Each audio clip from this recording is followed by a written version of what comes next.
minutes, and then we'll start with the talk. Okay.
This one is a little too much.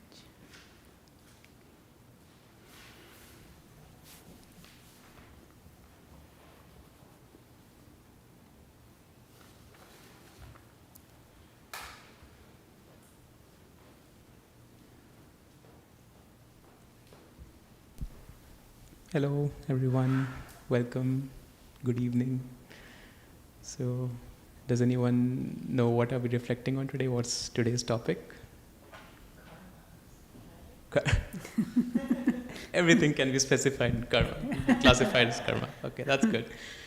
So, but particularly, we are reflecting on this topic: justice that never fails.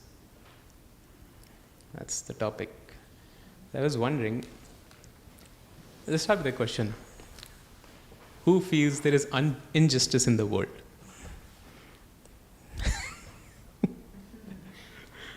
And how many of us have found ourselves sometimes in a place, in a situation, could be in a relationship, could be at a work, could be in general, where we feel that injustice has been done to us. Because all of us, in to some degree, right? But what spirituality helps us look at or kind of learn is that justice and injustice comes from a place of not knowing something deeper. We had a brother visiting us a couple of months ago, and he was sharing an example with us where he said he was giving a talk titled "Remaining Calm in Chaos," and during the talk was going on, there was an earthquake. And 70% of the people, they just fled. They just went out the room. In fact, they said, "Did you just deliberately make that happen?" But there were still 30% of the people sitting in the room. And he himself was surprised by that. He asked them, "Why are you guys sitting here?" And they said that, this building we are having the talk in, it's a wooden structure. It can withstand this tremors of the earthquake. So there was a sense of knowing some knowledge, something that made them calm, that held them where they were. So in many ways, I feel justice is like that. Now, one thing is, of course, there is an external level to justice and injustice.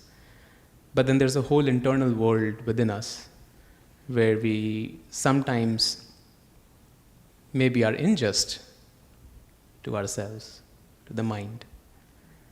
So today, Sister Rona is going to take us into that reflection. And let's see how we can explore this whole dynamics of karma, of the laws that might be governing at a deeper level, and then take this wisdom with us and put it into action. So very warm welcome once again.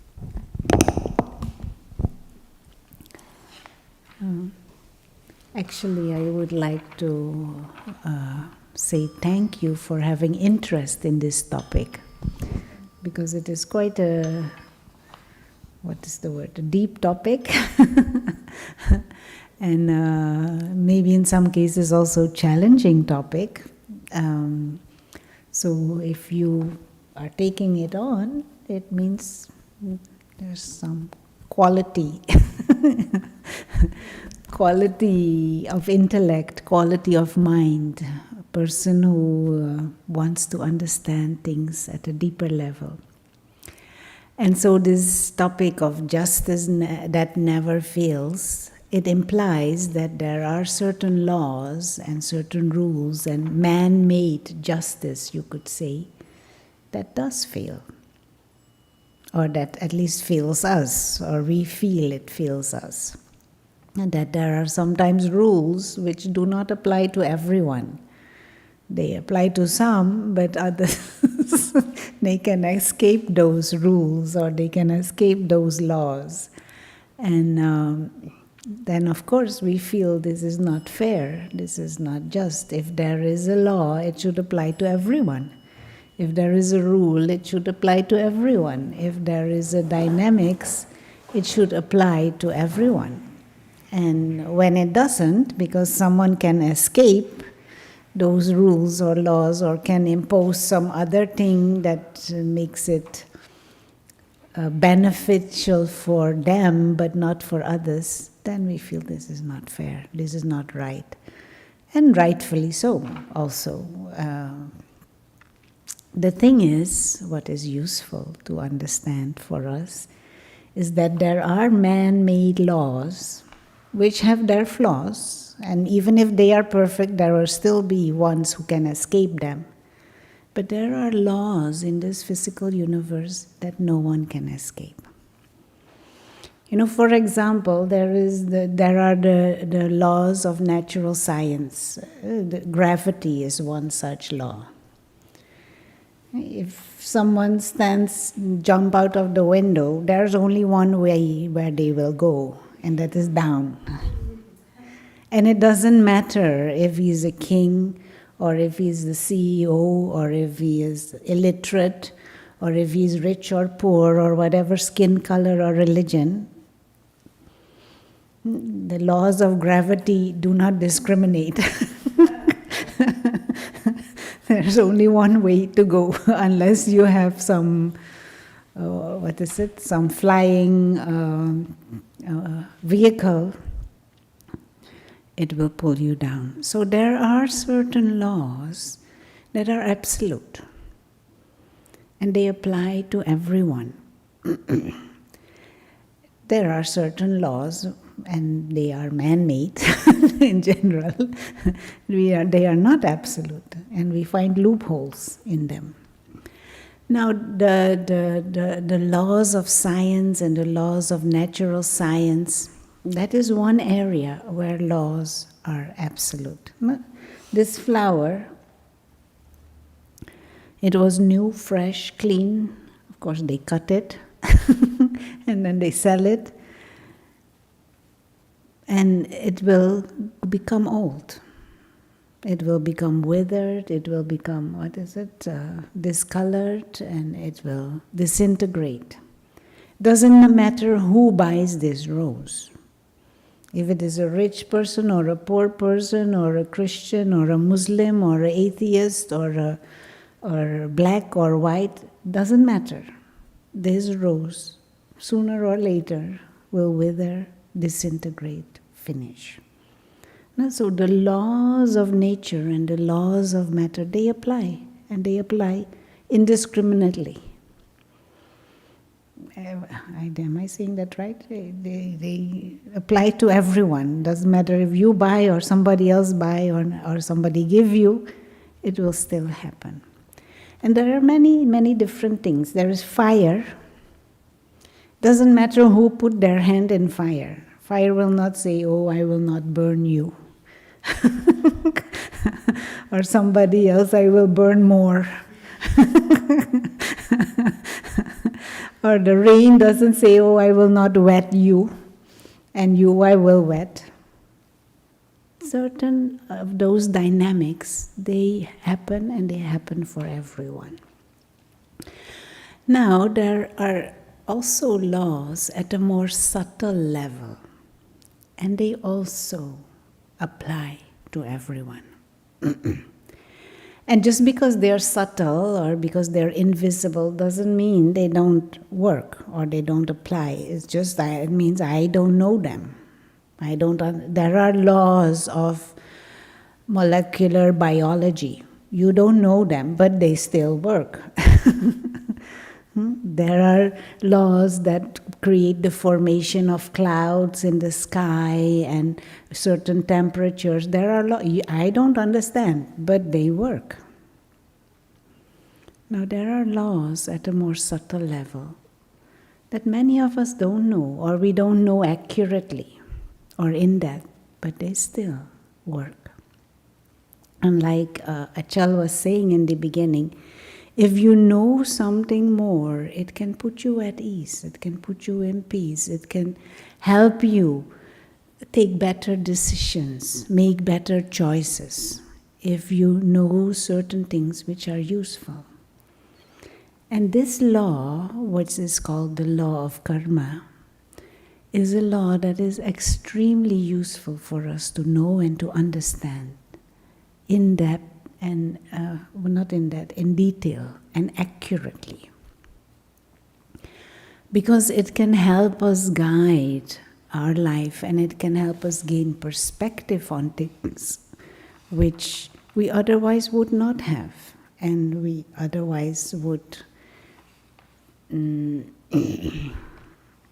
ignore or oversee, and that might put us in a vulnerable spot in many places, in many circumstances.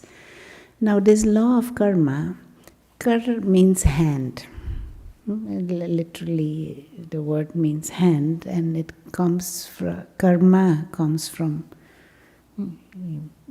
you do with hand, what you do with hand. It is, the meaning is action. So there is a law that governs our action. And it is a law that governs the moral value of our actions.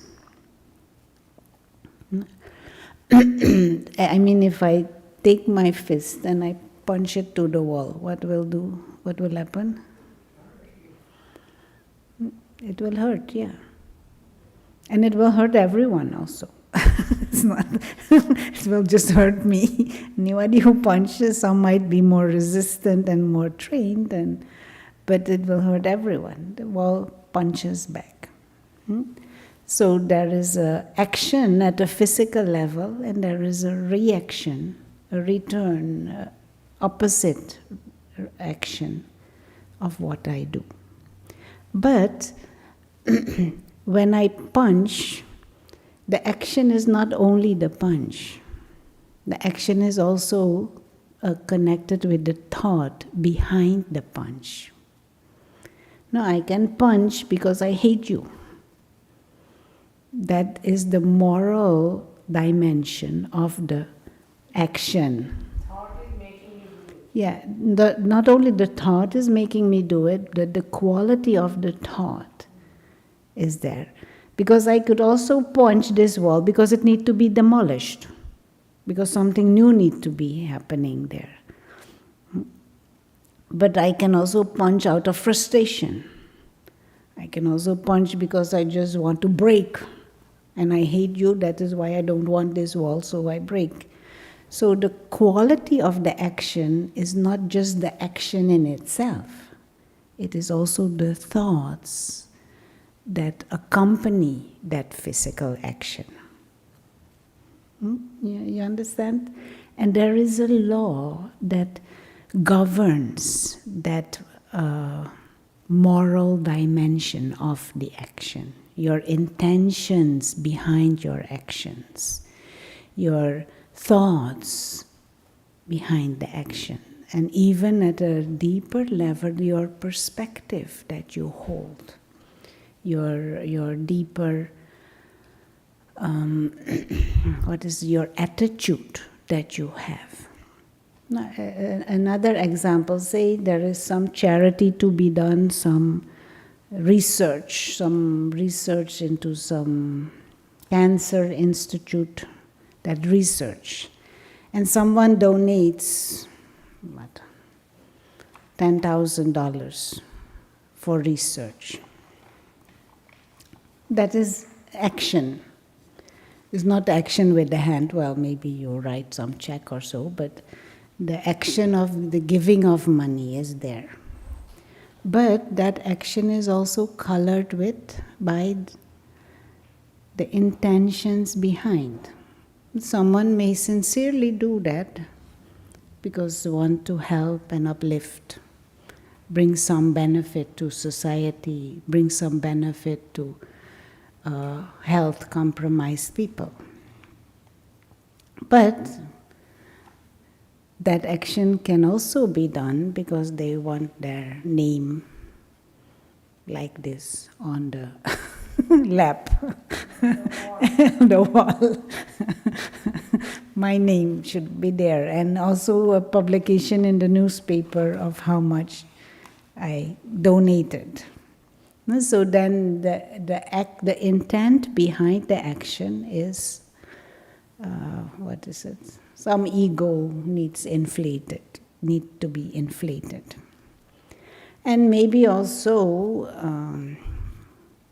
if my child gets sick, or if my relatives get sick, they need to get preference with the treatment. And so then the quality of the action is different than someone who just altruistically gives, no strings attached. And so the law of karma tells us that whatever you sow, it will bring fruit, and that fruit will also come back to you. But if you sow tomato seeds, can you reap coconut? If you sow spinach, can you get mango? No. So your actions, and each action has its own quality, they will bring fruit. And according to the quality of the seed, accordingly will be the fruit. I mean, this is not rocket science, I think, but We are not used to thinking in this way. And action is also what we speak. We can say sweet things, but with drop that intent in our head. So the quality of our words, the quality of what we speak, is also decided by the intention behind the words, the vibration with which the words are spoken, the selflessness or the selfishness with which I do. Now the law of karma wants to guide us to bring out the best in us. And so if we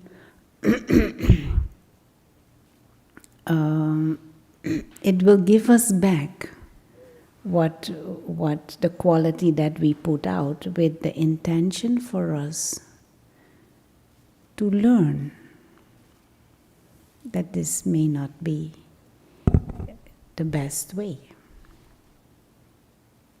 So when things come back to us, or when things come to us, we sometimes say, why did this come to me? This is not right. It shouldn't be like that. But it would be useful to say, okay, why am I getting this fruit? What seeds have I sown? And if I don't like this fruit, let me sow some different seeds. Because often there is this book actually, why do bad things happen to good people? And many of us think like that, no? Why does this thing happen to someone always so good? Or even we can think of ourselves, I am not doing anything bad, I am always doing such good things. And which may be true at the physical action level. But are we always, all the time, thinking good thoughts? Today, just today, since the morning that you got up, what kinds of thoughts did you have? Did you have good wishes for the subway conductors? Some of us may have used the subway or the train or public transport. Did you have good wishes for them, or did you complain? They're always late. Complain, but I didn't wish. Yeah, not even, yeah. But just check that level also, because what comes back to us is also what we have been putting out. If we are putting out thoughts of frustration, what is it that will come back to us sooner or later?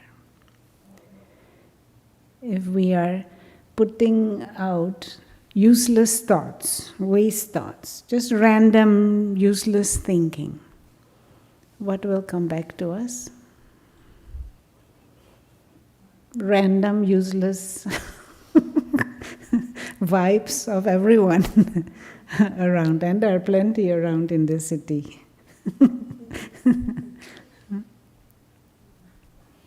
And that is just one simple level, the quality of your thoughts.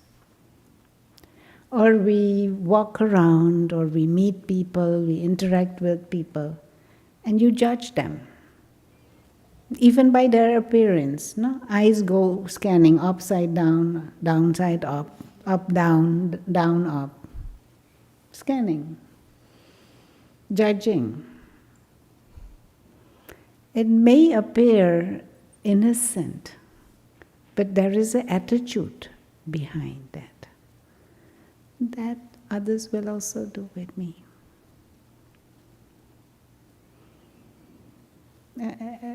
Does it make sense? And these are actually the dynamics that,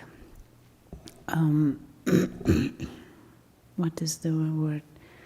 They define our experience of quality of life. And for many of us, our life is relatively structured. But still, it is very useful. What seeds am I sowing? At the level of thoughts, at the level of attitude, at the level of vibrations, at the level of physical actions also, words and physical action. What thoughts am I sowing? And in certain religious traditions, there is this thought, treat others the way you want to be treated. And it is actually a very good standard. At some level, it is a very good standard. But expand it a little bit. Not just the physical action, but think about others how you would want to be thought about.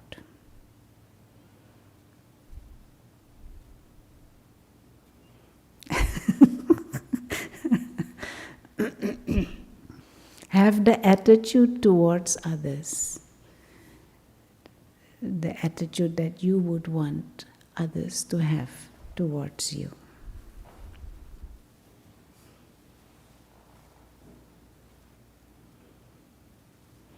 You want to say something? Ask something? Now there is deeper understandings here also.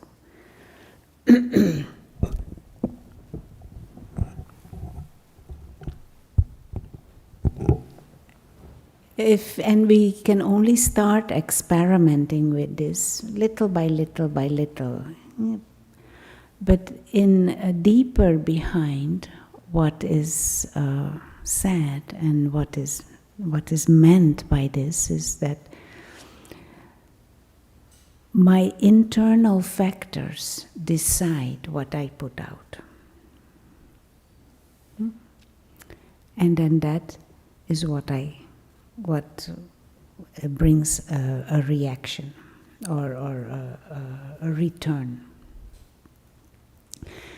Now, what type of internal factors could I have and hold to bring the highest return, the best return?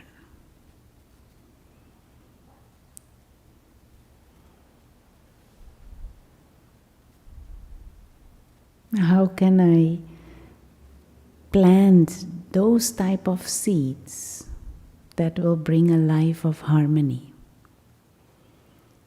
How can I sow? What kind of seeds to sow to bring a life that is filled with benevolence and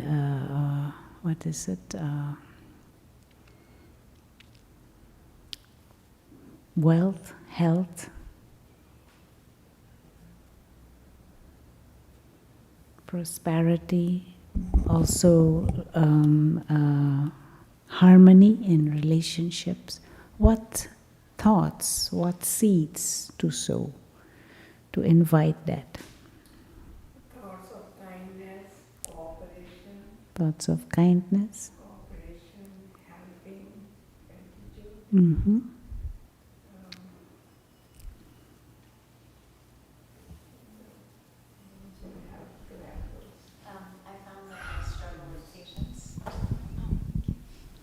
I find that I struggle with patience. So recently I've decided to be extremely patient with everybody else in hopes that that will be returned to me. And I find that I am very aware of those moments where it is returned to me, and that gratitude has further encouraged my patience. So it's a beautiful feedback loop that I've noticed.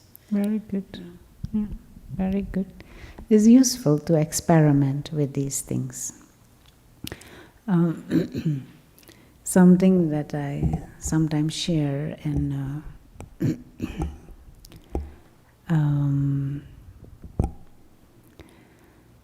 this was some years back, many years back. This was in the Caribbean, And at that time I was working in a clinic.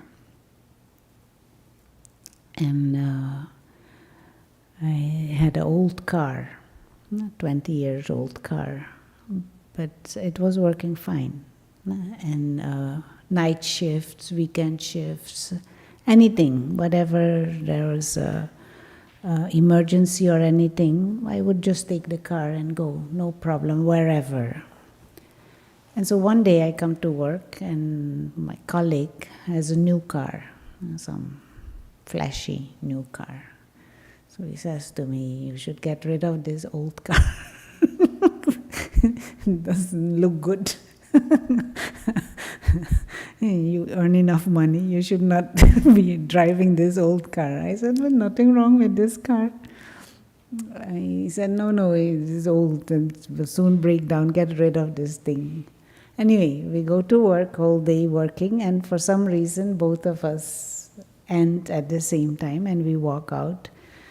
And again, we're walking to the cars. They were parked next to each other. Of course, this beautiful new flashy car next to this old car. And he makes a comment again. You should not get... I said, why? It is working fine. So I get in the car and... no, he gets in his new car and his car doesn't start. So I said, look at this. This ego pops up, and look at this, your new flashy car, and doesn't work, and my car always works. I tell him, I don't need this new car, my car. And I get in the car, and what happens? The car doesn't start. And at that time he said, your car always starts, no? And at that moment his car starts. And he laughs and he says to me, you better get a new car, and he drives off. And 2 hours, more than 2 hours, the mechanic comes, they try and see, they can't find anything wrong with the car. They can't find why it is not starting. So after 2 hours I say, okay, let me go I want to get into the office. That time we were not having mobiles, and so I got into the office to make a phone call for the taxi. And I think before I make the call, let me just sit and meditate. Let me practice what I tell others to practice. So I sit down, I meditate for a while. Consciousness shifts, awareness shifts, all these thoughts about car and new car, old car, it's completely finished. And I pick up the phone to call the taxi, and thought comes, try one more time. So I walk out and I try, and the car starts. And I feel it is because that situation wanted to teach me a lesson. First of all, this influenced by greed or flashy car. Second of all, the ego that popped up when his car didn't start and my car always start. And when it calmed down, the car start. Situation cooperates, no problem. And when observing life, observing my life situations, sincerely from this angle, I always see connections and reasons. And so this law of karma, things happen, but if we don't see them in the bigger context, if we do not decode the message, we may think this is unfair, this is not right, it shouldn't happen like that, look at this, I didn't do anything wrong. But maybe there's something I need to understand at a deeper level. Now, one friend of mine, long time friend, also from the Caribbean, he was born in very underprivileged circumstances, no financial resources at all. And he wanted to study, but there was no money for him to to be educated properly. And he wanted to study and he did his best, climbed the ladder. But anytime when he has a job, he gets money, he spends it on useless things. When you ask him what he wants, he'll tell you he wants to be rich. Why? To buy things. not necessarily, not to pay for an education or to, buy clothing or, no, just to buy. So his first salary, he bought a golden watch. A golden watch. If it is a watch until that, okay, but a golden watch, first salary. And observing his habits, observing his tendency, deeper desires, that situation is trying to show him, learn how to use financial resources. Don't act out of impulse, don't act out of greed, because then it is just prolonged. And maybe those inner factors were even carried with that soul. And that is why Bert was in a circumstance like that. To teach the soul a lesson. So in that broader perspective even, from one life to another lifetime, the laws of karma are in effect.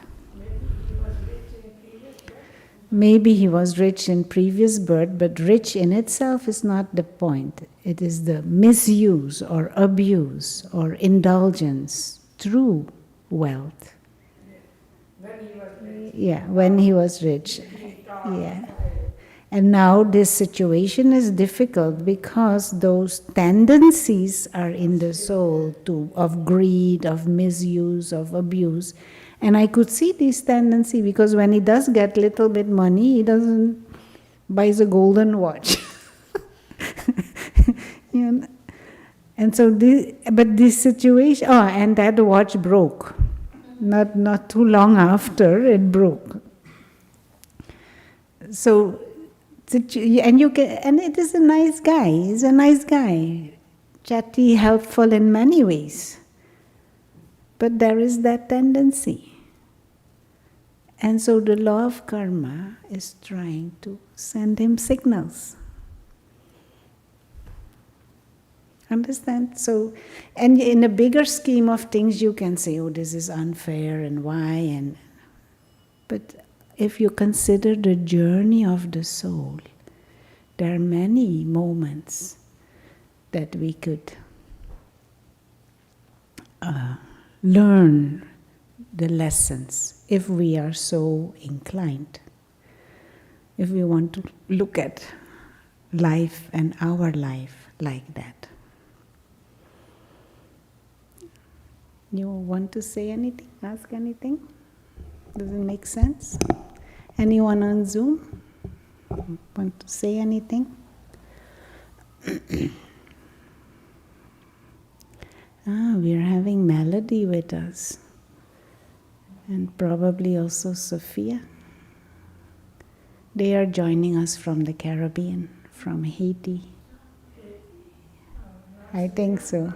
No. I don't know, I did not look at the other names, but Melody is. I don't know if they can talk. They might not be able to talk. Want to say anything? Ask anything? Anyone? Just give the mic.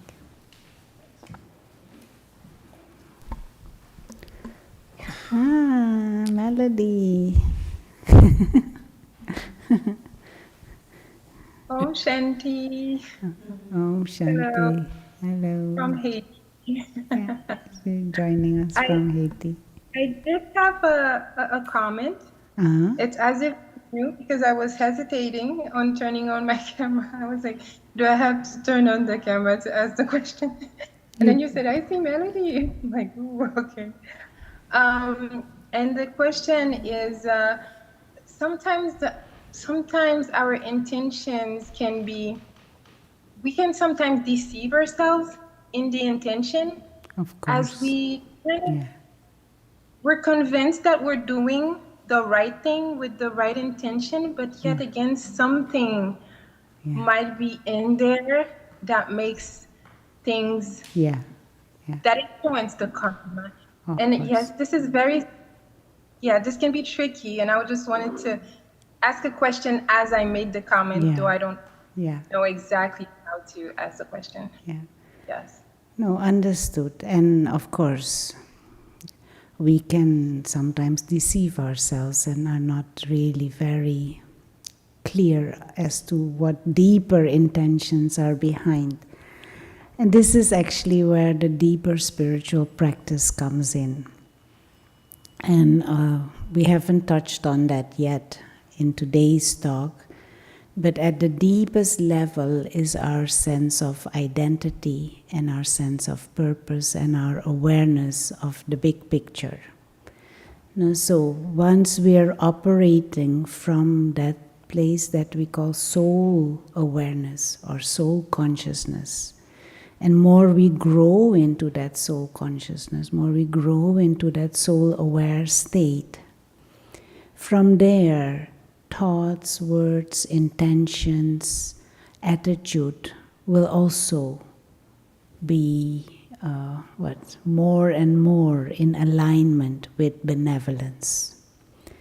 And so at the deepest level we can work is at that level of our sense of identity. Are we operating from a false and limited identity, or are we operating from the spiritual identity, from soul consciousness? And if we're operating from the spiritual identity and soul consciousness, then our intention will be the highest. Our thoughts will be the highest. Our attitude will be the highest. But if we just check at the level of thought or at the level of intention, we can be tricked. We can deceive ourselves. But if we consistently nurture our awareness at a spiritual level, through meditation, through our spiritual studies, then we have the biggest picture. The spiritual dimension, the soul world, the physical dimension, we understand ourselves in a broader context of life, then our attitude and intention will be of the best quality. And that will bring the best return also. Very good question. But we can, that is a larger journey, that larger spiritual journey, which requires certain dedication, which requires certain structure and regularity. But wherever level you are at, you can always aim to see a bigger picture than where you are seeing right now. And the bigger your picture that you hold from where you operate, from where you choose, the bigger the picture, the better quality of choices you make, and the better quality of actions you have. Does it make sense? So for example, if you look at Fifth Avenue only between 31st and 32nd Street, and you think, oh, this is Manhattan. Look at these people and look at this truck, the traffic and the rats all over the place. This is Manhattan. Yes, this is Manhattan, but there are other parts of Manhattan too. And worse and better. And so if you make your decision and your choices based on just this part of Fifth Avenue and your vision and ideas on Manhattan, it is very limited. But if you know bigger, you can make better choices, better decisions, better description. So in any situation, if your aim is to see a bigger picture, you will always be better off. And if you, the biggest picture, of course, is the picture that includes the spiritual dimension, the invisible dimension. And often these days we don't do that. It is not taken into consideration even that we are spiritual beings. And this is why our systems and our society is failing. And many of our own lives situations might be very limited because we don't have that spiritual perspective in place for ourselves all the time. Wanted to say something or ask something? Yeah, it just sparked new thoughts when you were talking. So with karma, you know, there's so much to it, so it's like very hard, like, right, it's better to often not even think about, like, and just try to do like the right thing. And I think the thing that trips me up sometimes is like, okay, you have this big bank of karma from all your past lives, and in this life you're going through and doing what you think is right, taking the wider perspective, doing your sadhana, and, you know, just kind of being like, okay, I hope that lessens the bank versus adds to it. And I think sometimes it feels hard to know, like, is it working? Like, to keep the faith of doing it. And also, as you were talking about, like, you know, if, like, why do bad things happen to good people? But, like, if you get into this cycle where you're not necessarily seeing progress or good things, like, how do you keep that faith that what you're doing is right, or knowing that maybe you need to change? Yeah.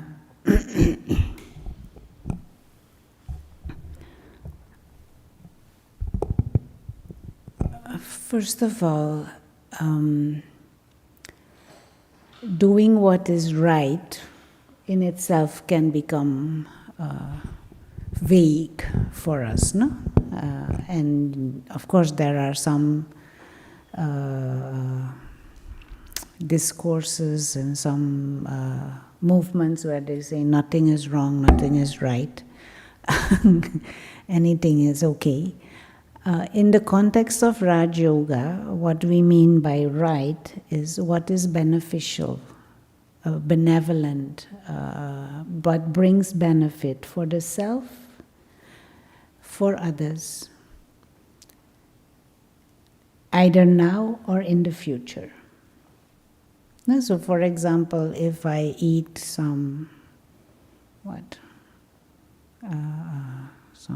ice cream, that brings pleasure now, but it will raise my blood sugar. And so tomorrow it might give some problem. So in the context of the law of karma, that would not be the wisest action, because tomorrow it will give me headache. So if we talk about good karma or bad karma, right or wrong, it is in that context. What brings benefit for the self or for others? Now or in the future, or both. Not to think in that way. Second thing is, we may be thinking in terms of our karmic accounts and our karmic bank account as an accumulation of all the actions I performed from the past.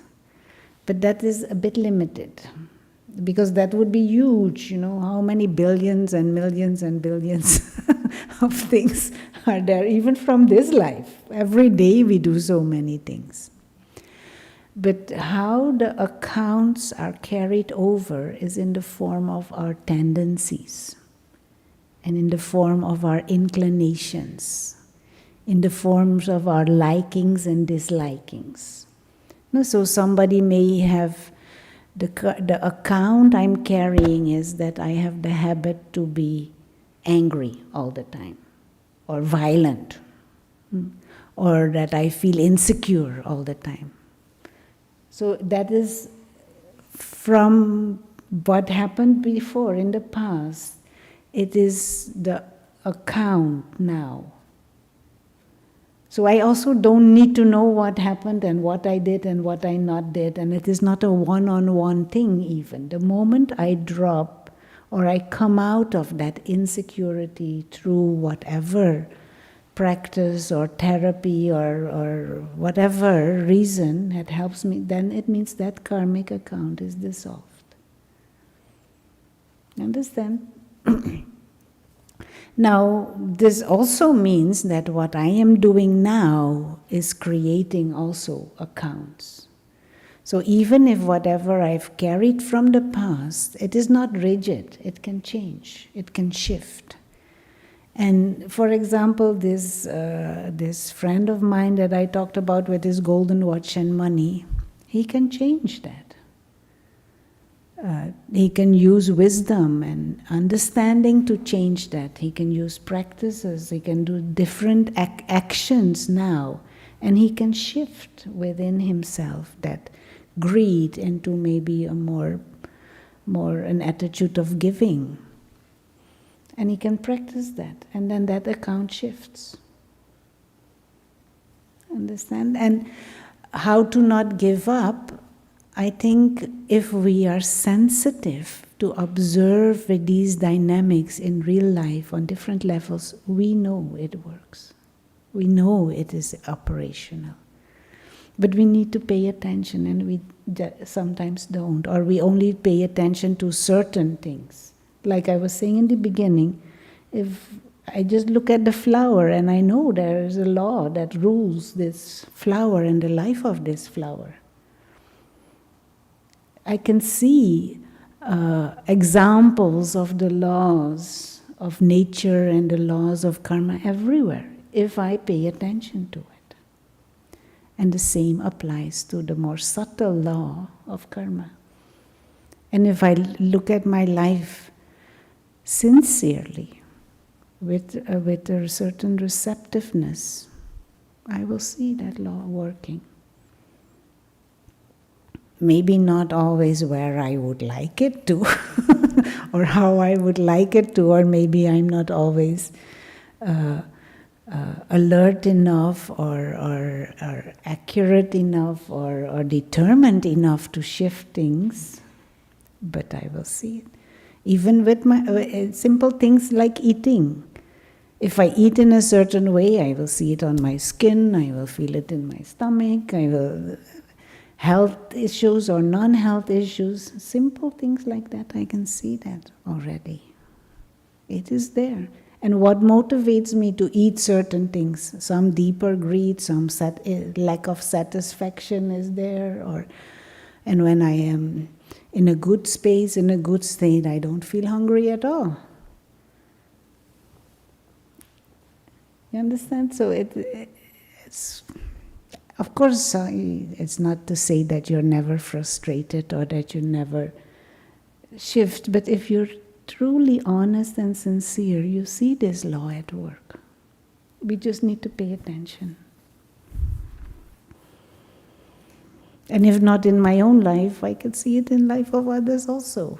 Sometimes it's more easy and safe to see it in other people's life. No? But it also applies to me, even though you might not necessarily want to acknowledge that all the time. But it also applies to me. Thank you. Yeah. Like truly helpful. Yeah. I think it's sometimes very amorphous, so I think that helps be tangible of like, you know the things you need to work on, and if you're actually working on them, that's what you just need to do, and just do that. Yeah. And there is also a certain instant reward for every action. Now, so sometimes we sit and wait for the result. Now, but just doing the right thing in itself gives a sense of pride, independent of the reward. Now, sometimes simple things. If I fast one whole day, I feel good about myself. Whatever the health consequence of it is at the physical level, But just the fact that I did it the whole day, it gives a sense of, what is it? Pride, yeah, satisfaction. Huh? Contentment, yeah, and also some inner resilience is built through that. So sometimes we're also very gross at looking at results. You know, if I give something away to someone, who is the first person that is happy? It's me. They are happy because they receive, but I gave away something, I feel good about that.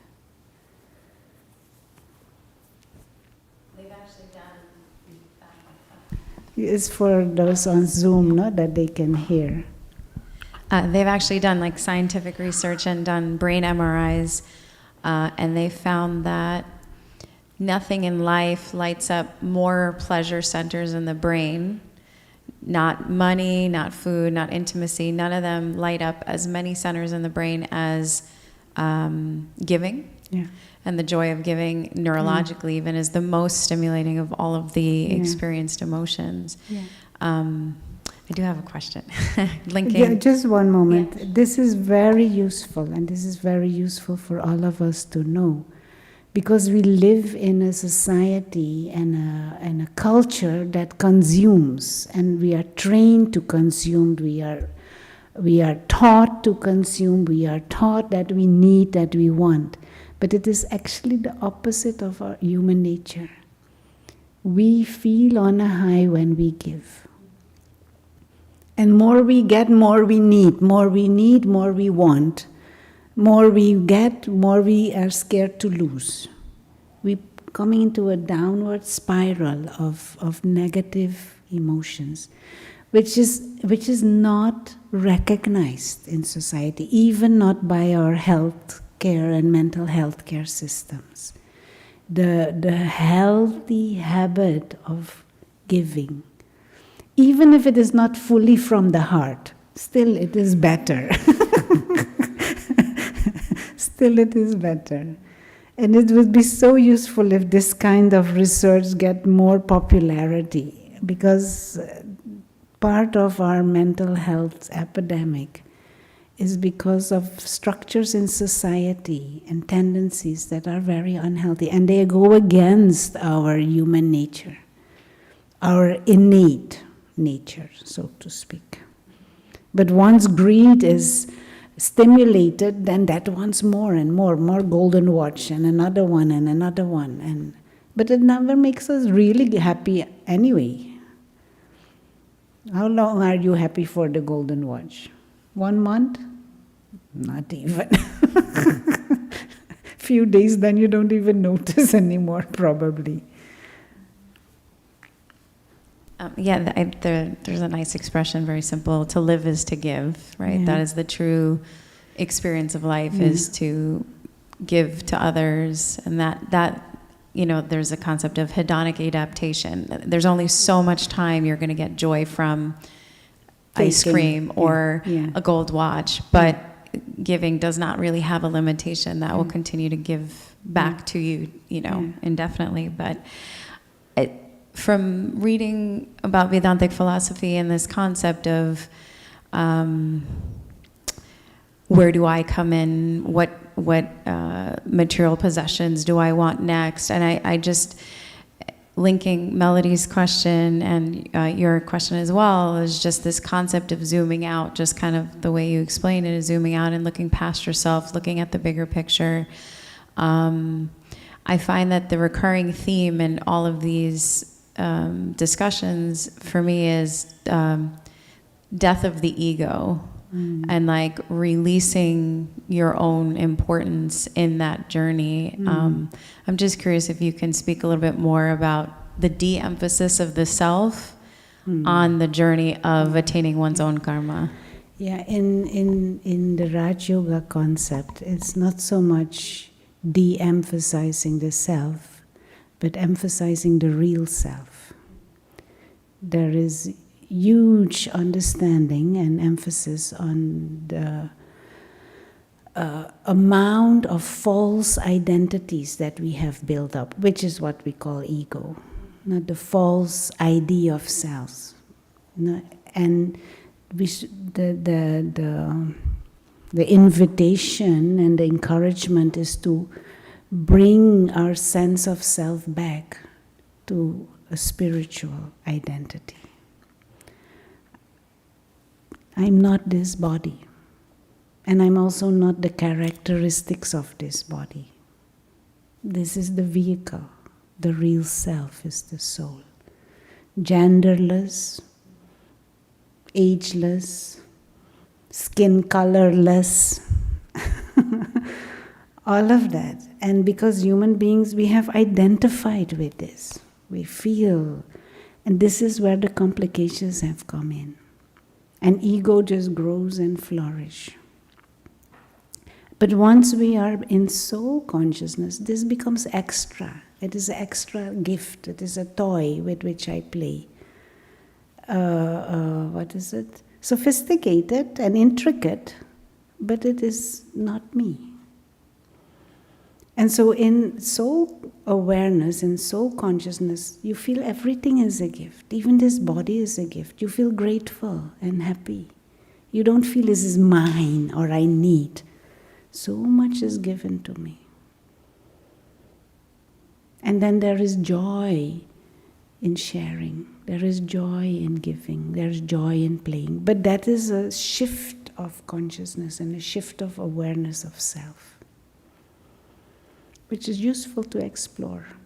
And from that higher state of awareness, the karmas will naturally be clean and selfless. And then the justice of it is, that is what will come back to you. And so when things come to you that are not so pleasant, don't fight with it. Don't get angry or annoyed with it. But try and find out, what is this telling me? Just like when you put your hand in fire, there is pain. You don't get annoyed at the pain. You just say, okay, let me listen to this pain and take my hand back. It's not so clever to put my hand there. You wanted to say something? Yeah. So I have a tendency of ignoring things, but I feel like by ignoring things, I'm paying more attention to it. And I think that today I had like a very valuable lesson. I don't know if I have time to share, but quickly, I was walking my dog this morning, and this angry lady comes out of nowhere, like, excuse me, shouting. And in the back of my mind, I'm like, I hear this person, I want to ignore it. But by ignoring it, got that lady even more upset. So it just caused this whole commotion. And then we went back and forth a little bit, and then, a few minutes go by, I'm thinking, what am I doing here? I need to leave. I wasn't meant to be here. I don't want this interaction. I just need to be the bigger person and just walk away, leave. Have a nice day, bye, be angry. But I think that, what I was reflecting on is maybe I shouldn't have ignored her. Maybe respond, acknowledge her, be kind. I don't know, but it just had me thinking all day. So it kind of upset me. But then the rest of my day was great because I did a little bit of reflection and, had good things happen to me, interacted with great people. Yeah. No, we can choose in how to respond to situation. Generally, ignoring doesn't sit well with anyone, but we can avoid getting entangled in situations. So you don't need to ignore, but we also don't need to get involved. Just say hello or just briefly listen, but not get entangled also. But at the same time, we cannot always prevent other people getting angry. Because usually they do not get angry because of you. You may be just the trigger, but something in them is there already. So, to also not go into many details, you check your own stage, you check your good wishes, but also be clear what is useful and what is not useful. And we don't go, of course, intentionally make somebody angry. But sometimes people are just in a bad mood, and sometimes they are determined to be in a bad mood. Yeah, exactly. And that's not, then we'll stop. There is this sympathy, apathy, and empathy. These three things. And the example that helps me understand it, say there's a huge hole and somebody fall in the hole and twist the ankle. So somebody comes along and they have apathy, no care attitude. They're listening to their YouTube, whatever, something, and they see and they gone. They just shake their shoulders, no care, gone. That's apathy. So another person comes, that person has sympathy. So they see this person crying, help, help, I can't, ow, my ankle. So they say, oh gosh, look at that. So they jump in the hole also. And they're crying together. Help, help. Help me. So now the third person comes, and that person has empathy. That person also listening, but he takes off his earbuds and he sees, and he calls 911. See, how can I help? But he doesn't jump in the pit also, get into the mess.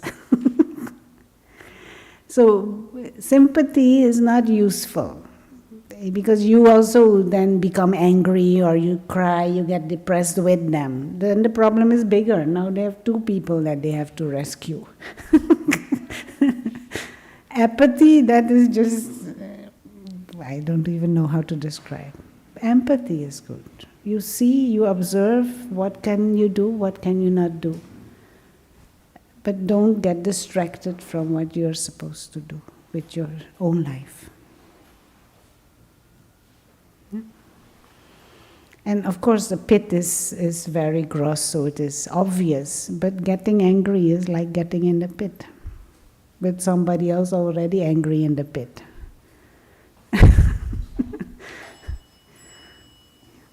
Okay, let's close because we are beyond time.